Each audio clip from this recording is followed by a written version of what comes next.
I love you, Lord. Oh, your mercy never fails me.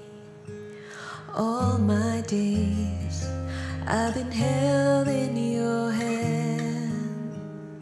From the moment that I wake up until I lay my head, I will sing of the goodness of God.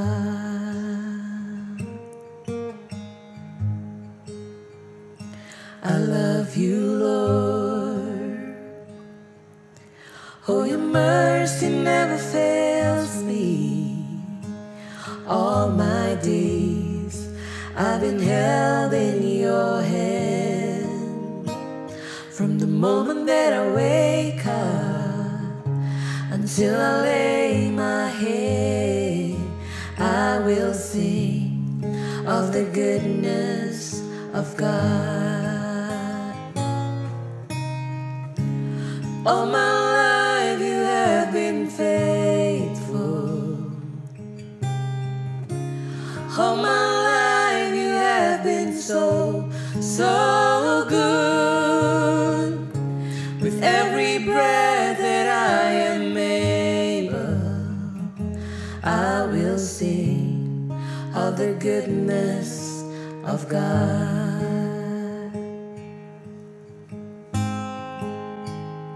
I love your voice. You have led me through the fire in darkest nights. You are close like no other. I've known you as a father. I've known you as a friend. I have lived in the goodness of God. All my life you have been faithful. All my life you have been so, so good. With every breath that I am able, I will sing of the goodness of God. Your goodness is running after, it's running after me. Your goodness is running after, it's running after me. With my life laid down, I surrender now, I give you everything. Your goodness is running after, it's running after me. All my life you have been faithful. All my life you have been so, so good. With every breath that I am able, I will sing of the goodness of God. I will sing of the goodness of God.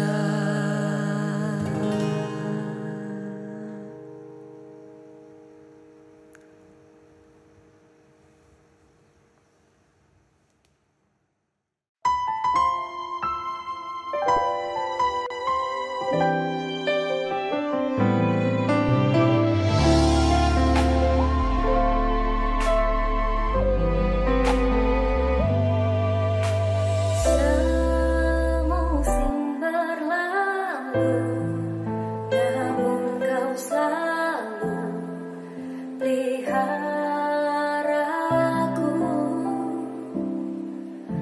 Kasih dan setiamu tak pernah layu di hidupku.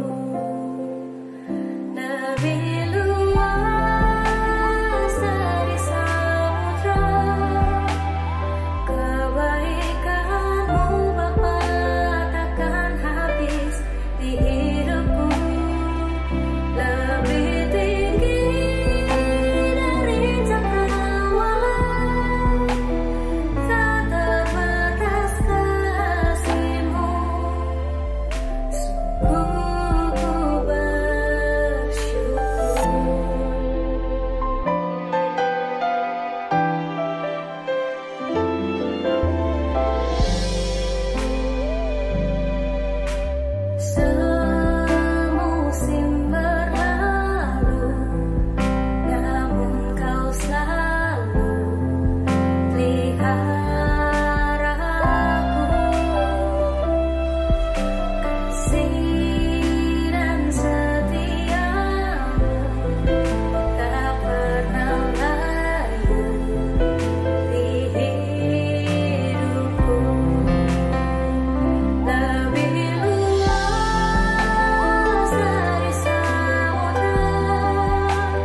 Tuhan. Terima kasih Tuhan, terima kasih. Dalam Tuhan Yesus kami berdoa.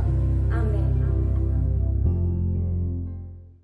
Shalom saudara-saudara, kita kembali bertemu dalam ibadah Youth. Apa kabar semuanya? Saya harapkan saudara semua dalam keadaan baik ya. Hari ini saya akan menyampaikan firman Tuhan dengan tema Finding Joy, menemukan sukacita. Kita baca dulu Alkitab kita dalam kitab Habakuk pasal 3 ayat 17 sampai 19. Saya bacakan untuk saudara. Habakuk pasal 3 ayat 17 sampai 19. Habakuk 3 ayat 17. Sekalipun pohon ara tidak berbunga, pohon anggur tidak berbuah, hasil pohon zaitun mengecewakan, sekalipun ladang-ladang tidak menghasilkan bahan makanan, kambing domba terhalau dari kurungan, dan tidak ada lembu sapi dalam kandang, namun aku akan bersorak-sorak di dalam Tuhan, beria-ria di dalam Allah yang menyelamatkan aku. Allah Tuhanku itulah kekuatanku, yang membuat kakiku seperti kaki rusa, yang membiarkan aku berjejak di bukit-bukitku. Saudaraku, Habakuk mengalami hari-hari yang sulit dalam hidupnya ya. Mungkin saudara juga mengalami hari-hari yang sulit. Saudara mengalami badai kehidupan. Nah, hari ini kita akan pelajari bagaimana Habakuk bisa bertahan dalam kesulitan hidup tersebut, bahkan tetap bersuka cita di dalam Tuhan, beria-ria, bersorak-sorai di dalam Allah. Apa yang dialami oleh Habakuk?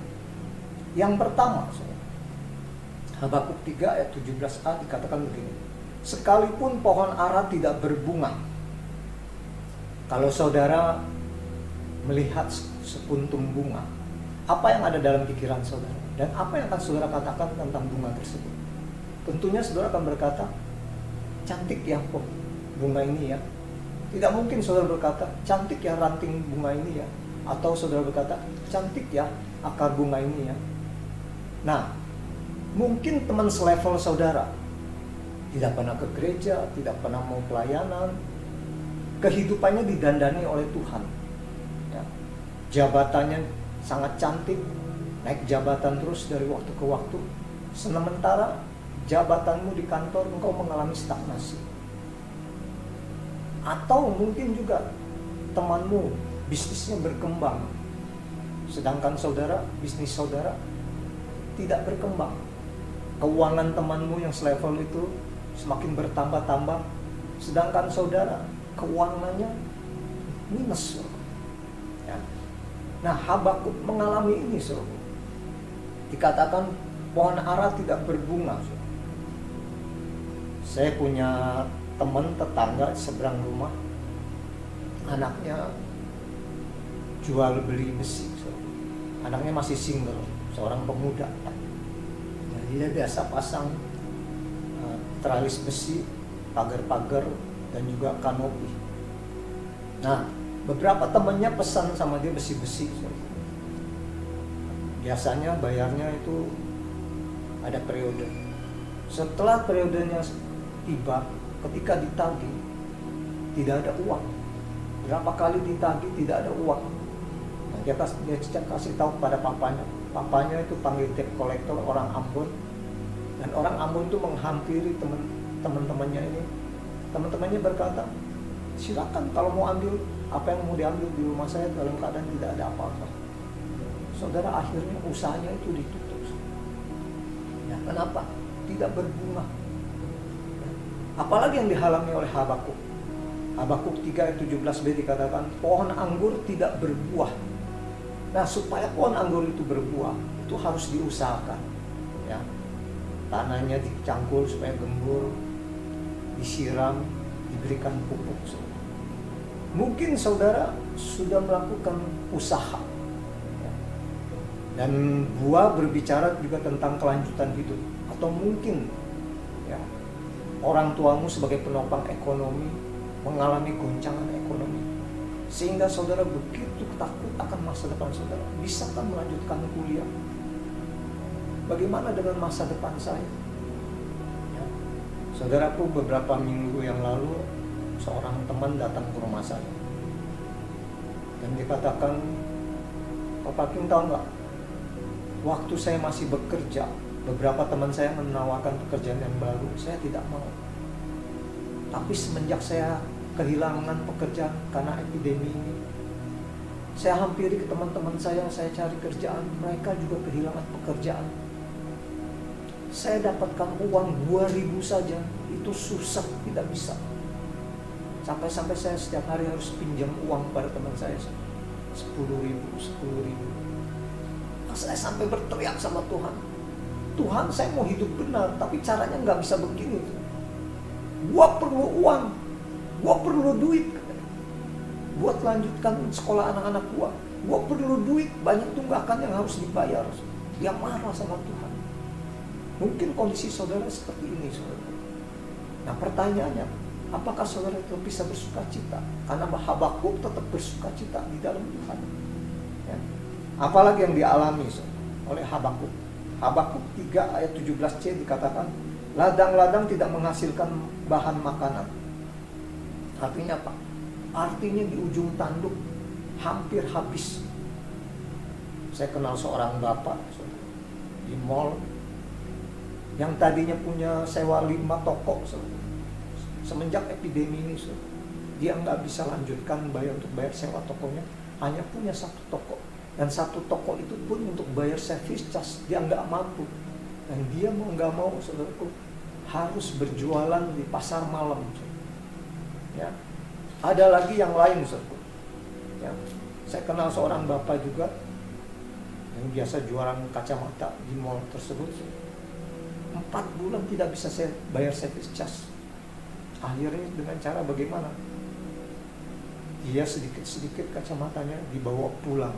Sedikit-sedikit dibawa pulang. Karena kalau dia minta izin, surat izin keluar barang, ya, staf daripada mall itu akan periksa di komputer. Kalau ternyata belum bayar service charge, tidak boleh barangnya itu dibawa keluar. Dan akhirnya dia melarikan diri, sehingga pemilik toko tersebut harus bayar service charge 4 bulan plus denda. Ya. Ada lagi, sekitar 2 bulan yang lalu, sepasang suami istri datang ke rumah saya, itu malam-malam. Katakan, Pak King, saya sudah jual rumah saya. Karena kami udah nggak mampu lagi, dikatakan. Buat makan aja susah. Sampai-sampai mereka berdua harus mendatangi temennya. Temennya itu jual makanan, nasi, warteg. Dan temennya itu bukan orang Kristen. Justru Tuhan pakai temannya itu, saudara sepupu kita, untuk menolong 2 teman saya yang suami istri ini, beri makan. Dan akhirnya rumahnya dijual, karena anak-anaknya juga gak punya pekerjaan. Ya. Dan saya juga kenal seorang teman. Nah, ini pemuda ini sudah punya istri dan punya anak 1 yang masih kecil. Pemuda ini, saudaraku, karena epidemi ini kehilangan pekerjaan, dan dia mencoba untuk menawarkan jasa pasang gorden. Nah, di dalam masa-masa sulit ini, siapa yang mau pasang gorden? Ada pesanan, 1 pesanan yang keuntungannya nggak sampai 200.000, tapi cerewetnya minta ampun katanya. Sampai-sampai dia batalkan pesanan itu. Dan istrinya di bagian purchasing di sebuah sekolah swasta di Jakarta, dalam 1 minggu masuk hanya 2 hari, dan gajinya dipotong 50%. Kehidupannya udah benar-benar di ujung tanduk. Mungkin saudara mengalami seperti itu. Apakah saudara tetap bisa bersuka cita? Ya. Apalagi yang dialami oleh Habakuk. Habakuk 3 ayat 17 saja dikatakan, kambing domba terhalau dari kurungan dan tidak ada lembu sapi dalam kandang. Artinya apa? Segala upaya sudah diusahakan, tapi tidak menghasilkan apa-apa. Dan satu persatu asetnya dijual, habis semuanya. Saya kenal juga pasangan suami istri. Sekitar 9 tahun yang lalu, pasangan suami istri ini sukses dalam hal berbisnis. Dia punya usaha di Mangga 2, dan dia juga punya usaha cabangnya di Bali. Tapi entah bagaimana, akhirnya usahanya yang di Bali ditutup, rumahnya di Pantai Indah Kapuk dijual dan dia harus bayar hutang-hutang. Dan juga berapa tahun kemudian rumahnya di Dutagadan itu harus dijual juga. Mobilnya satu persatu dijual. Dan akhirnya dia kontrak rumah. Ketika epidemi ini melawat, dia nggak sanggup lagi untuk sewa rumah setahun demi setahun. Buat bayar uang sekolah anak-anaknya aja susah. Akhirnya dia harus kontrak rumah yang lebih kecil, dia bayar tiap bulan, dan itu pun nunggak terus. Mungkin saudara, orang tua mengalami seperti ini. Apakah saudara tetap bisa bersuka cita? Ya. Ada kalanya kehidupan manusia seperti angka jam, ada di posisi paling bawah, angka 6. Kalau posisi paling atas itu 12, turun 1, 2, 3, 4, 5, sampai posisi paling bawah, angka 6. Nah, di dalam kondisi seperti itu, bisakah saudara tetap bersuka cita? Ya. Nah, ternyata sekalipun Habakuk mengalami badai kehidupan, Habakuk tetap bersuka cita. Dan bagaimana cara dia menemukan sukacita tersebut? Yang pertama, Habakuk menemukan sukacita itu di dalam Tuhan, ya, di dalam Allah. Dia tetap bersuka cita, tetap bersorak-sorak. Kenapa? Karena dia memiliki hubungan yang intim dengan Tuhan. Nah, hari-hari sulit ini, nggak ada cara lain. Saudara juga harus memiliki hubungan yang intim dan kuat melekat dengan Tuhan. Karena Tuhan Yesus sendiri berkata, di luar aku kamu tidak dapat berbuat apa-apa. Dan itu yang membuat Habakuk tetap kuat dan tetap bersuka cita. Dia melekat terus pada Tuhan. Yang kedua, Habakuk tidak menaruh harapannya pada keluarganya mungkin yang masih punya uang. Habakuk tidak menaruh harapannya pada teman-temannya yang mungkin orang kaya. Tapi Habakuk menaruh harapannya di dalam Tuhan. Roma 12 ayat 12 berkata begini, bersukacitalah dalam pengharapan, sabarlah dalam kesesakan, bertekunlah dalam doa. Bahkan di dalam Roma 15 ayat 13 dikatakan begini, semoga Allah sumber pengharapan memenuhi kamu dengan segala sukacita dan damai sejahtera dalam iman kamu, supaya oleh kekuatan Roh Kudus kamu berlimpah-limpah dalam pengharapan. Nah, yang kedua, Habakuk bersukacita dalam pengharapan. Dan ketika dia bersukacita dalam pengharapan dan percaya pada Tuhan, ya, pengharapannya makin berlimpah-limpah. Roma 15 ayat 13 katakan, setiap manusia itu punya pengharapan. Ada yang memiliki pengharapan memiliki pasangan hidup yang baik. Ada yang memiliki pengharapan mendapatkan pekerjaan yang sangat baik. Ada yang memiliki pengharapan melakukan bisnis dan bisnisnya berkembang. Ada yang mengharapkan memiliki kesehatan yang prima. Nah, ketika saudara mengalami kehilangan, itu memang tidak menyenangkan. Tetapi ingat, ada satu hal yang saudara tidak boleh, ya, singkirkan dalam hidup saudara. Apa itu? Yaitu sukacita dalam pengharapan. Waktu saudara menyingkirkan sukacita dalam pengharapan, saudara tidak akan mampu bertahan hidup. Makanya saudara, dalam beberapa bulan ini saya baca di media sosial, begitu banyak orang melakukan bunuh diri. Kenapa? Karena mereka kehilangan pengharapan, mereka kehilangan sukacita mereka. Buku No Ordinary Times yang ditulis oleh Doris Kearns Goodwin, buku ini didedikasikan kepada kerajaan Inggris dan juga pada Perdana Menteri Winston Churchill. Waktu Hitler dengan tentaranya Nazi membombardir Eropa, hampir semua negara Eropa dikuasai oleh Hitler, oleh Jerman. Dan tentara Nazi mulai masuk ke Inggris dan membom negara Inggris ini sendiri. Dan kehancuran di mana-mana. Menurut akal, tidak mungkin, ya, Inggris itu bisa mengalahkan Jerman. Tapi akhirnya Jerman bisa dikalahkan oleh Inggris. Lalu para wartawan mewawancarai Perdana Menteri Winston Churchill, ditanyakan, Pak Churchill, senjata canggih apa yang Bapak pakai dengan pasukan Bapak sehingga Nazi dengan tentaranya dan Hitler itu bisa dikalahkan, diusir dari Inggris? Winston Churchill hanya menjawab satu hal, penuhlah dengan pengharapan, penuhlah dengan sukacita. Ya. Saudaraku, Apa yang dapat diharapkan sukacita dalam pengharapan bagi hidup kita? Sukacita dalam pengharapan melawan kekalahan saat terjadi banyak masalah. Sukacita dalam pengharapan bersinar paling terang saat keadaan paling gelap. Sukacita dalam pengharapan memotivasi saat keputusasaan datang. Sukacita dalam pengharapan mendaki rintangan saat tidak seorang pun datang menolong. Sukacita dalam pengharapan dapat menanggung penderitaan saat tidak seorang pun peduli. Sukacita dalam pengharapan membuka pintu ketika keputusasaan menutup pintu. Dan sukacita dalam pengharapan terus maju menuju kemenangan saat tidak seorang pun memberi semangat. Saudaraku, waktu saudara mulai menata hidup saudara lagi untuk meraih hari depan, mulai berjalan step dan step, dan itu tidak mudah. Kenapa? Karena akan banyak adanya musuh, ada banyaknya penentang.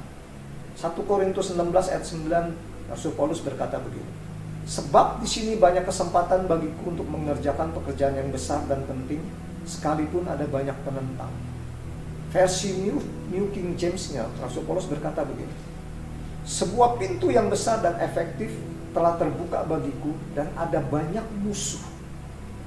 Kata musuh dalam bahasa Ibrani-nya ini adalah seseorang atau sesuatu yang membelenggu saudara dan menempatkan saudara pada satu tempat yang sempit sehingga saudara tidak bisa bergerak, tidak ada jalan keluar untuk saudara. Itu kata musuh. Ya. Nah, musuh-musuh apa saja yang merupakan musuh daripada sukacita pengharapan? Yang pertama, ketakutan dan kekhawatiran adalah musuh dalam sukacita pengharapan. Beberapa periode yang lalu, Menteri Keuangan Sri Mulyani sudah mengumumkan bahwa Indonesia ini masuk dalam resesi ekonomi. Karena kenapa? Karena 6 bulan berturut-turut, ya, sampai kuartal ketiga, pertumbuhan ekonomi Indonesia minus. Ya. Dan begitu banyak orang yang stres, begitu banyak orang yang khawatir. Mungkin saudara juga seperti itu. Don Joseph Kui, penulis buku The End of Stress, mengadakan riset selama bertahun-tahun. Dan ini kesimpulan. 85% daripada apa yang kita khawatirkan itu tidak pernah terjadi. Dari 15% yang terjadi, 79%-nya di antaranya ditemukan bahwa setiap orang itu bisa menangani kesulitannya itu dengan baik. Berarti sekitar 75% kekhawatiran dan ketakutan itu membelenggu banyak kehidupan orang. Ketakutan adalah pahat yang buruk untuk mengukir hari besok saudara. Ketakutan adalah seperti bunga yang saudara dibayar di muka, tapi tidak ada sesuatu yang bisa saudara miliki. Saya tanya saudara, kalau saudara ingin membeli sebuah mobil yang baru, saudara bayar bunganya, tapi saudara tahu beberapa tahun kemudian mobil itu tidak bisa menjadi milik saudara, apakah saudara mau? Tapi banyak orang Kristen kehidupannya seperti itu. Ya, dengan kekhawatirannya dia bayar bunga di muka, tetapi tidak ada sesuatu yang dia dapatkan. Ya. 1 Petrus 5 ayat 7 mengatakan, serahkanlah kekhawatiranmu kepada Tuhan, sebab Tuhan yang memelihara kamu. Jangan pelihara kekhawatiran itu. Serahkan saja kepada Tuhan. Percaya Tuhan yang memelihara saudara. Ya. Nah, musuh sukacita pengharapan yang kedua adalah pikiran negatif. Ya. Manusia cenderung selalu berpikir negatif. Apa yang cenderung manusia pikirkan dengan pikiran negatif mereka? Nah, kamu ingin menjadi orang yang berhasil, itu tidak mungkin bisa terjadi. Apalagi pikiran negatif. Hidup ini begitu menekan kamu. Lebih baik kamu menyerah saja. Ya. Lalu apalagi pikiran negatif. Orang seperti kamu seharusnya nggak perlu punya mimpi yang besar-besar. Nggak ada gunanya. Apalagi pikiran negatif. Mengapa mengharapkan sesuatu kalau tahu pada akhirnya itu pasti mengecewakan? Amsal 4 ayat 12 berkata begini, Tuhan berjanji, bila engkau berjalan, langkahmu tidak akan terhambat. Bila engkau berlari, engkau tidak akan tersandung. Percaya saja pada firman Tuhan ini. Saudara tidak akan terhambat ketika engkau jalan, dan ketika saudara lari, dalam mencapai masa depan saudara. Saudara tidak akan tersandung. Dan musuh yang ketiga, saudara, daripada sukacita pengharapan adalah sikap apatis. Apa itu sikap apatis? Sikap apatis artinya bersikap masa bodoh, bersikap tidak peduli, bersikap acuh tak acuh. Contoh sikap yang apatis, ya. Pengharapan membutuhkan perubahan dan mungkin harga yang harus dibayar sangat mahal. Saudara tidak usah memiliki pengharapan. Apalagi yang contoh sikap apatis. Lebih aman tidak pernah bermimpi. Karena kalau bermimpi tidak menjadi kenyataan, kita akan menjadi kecewa. Apalagi sikap apatis. Puaslah dengan apa yang kita miliki saat ini. Jangan mengharapkan sesuatu yang lebih besar lagi di hari depan. Itu semua adalah sikap apatis. Ya.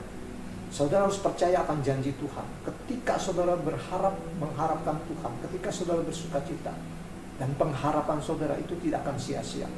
Roma 5 ayat 5 berkata begitu. Dan pengharapan tidak mengecewakan, karena kasih Allah telah dicurahkan di dalam hati kita oleh Roh Kudus yang telah dikaruniakan kepada kita. Ketika kita memiliki pengharapan di dalam Tuhan, ketika kita memiliki sukacita dalam Tuhan, firman Tuhan dengan tegas mengatakan Roma 5:5, itu tidak akan mengecewakan saudara.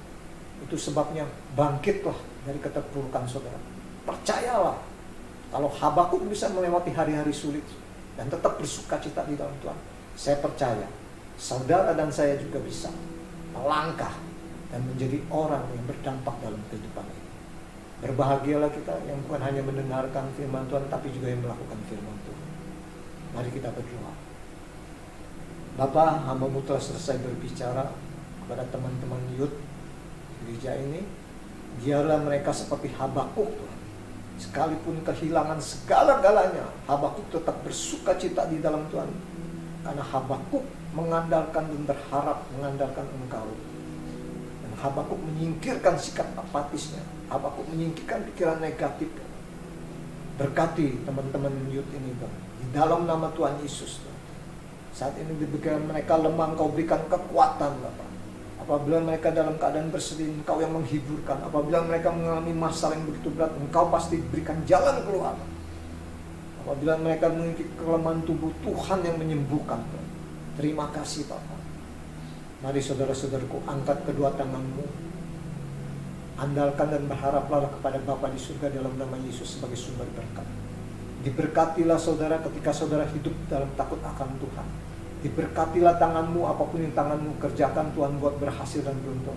Diberkatilah kakimu, kemanapun kakimu melangkah membawa kepada keberhasilan dan keberuntungan. Diberkatilah kuliahmu, diberkatilah pekerjaanmu, diberkatilah tubuhmu dengan kesehatan ilahi, diberkatilah dengan kasih karunia yang berlimpah-limpah dalam kehidupan saudara, sehingga saudara cakap dalam menanggung segala perkara. Dan terima berkat ini dengan hati ucapan syukur. Di dalam nama Tuhan Yesus, yang percaya katakan, amin, amin, amin. Terima kasih, saudara sudah mau mendengarkan dan melakukan firman Tuhan. Sampai berjumpa di lain waktu. Tuhan memberkati kita semua. Amin.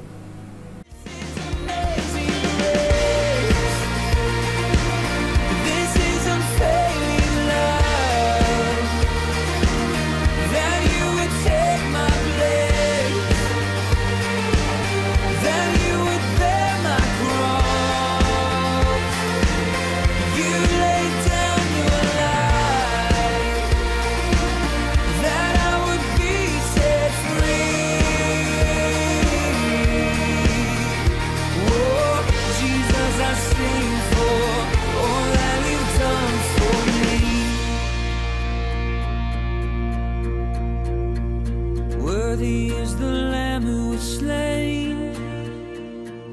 Worthy is the King who conquered the grave.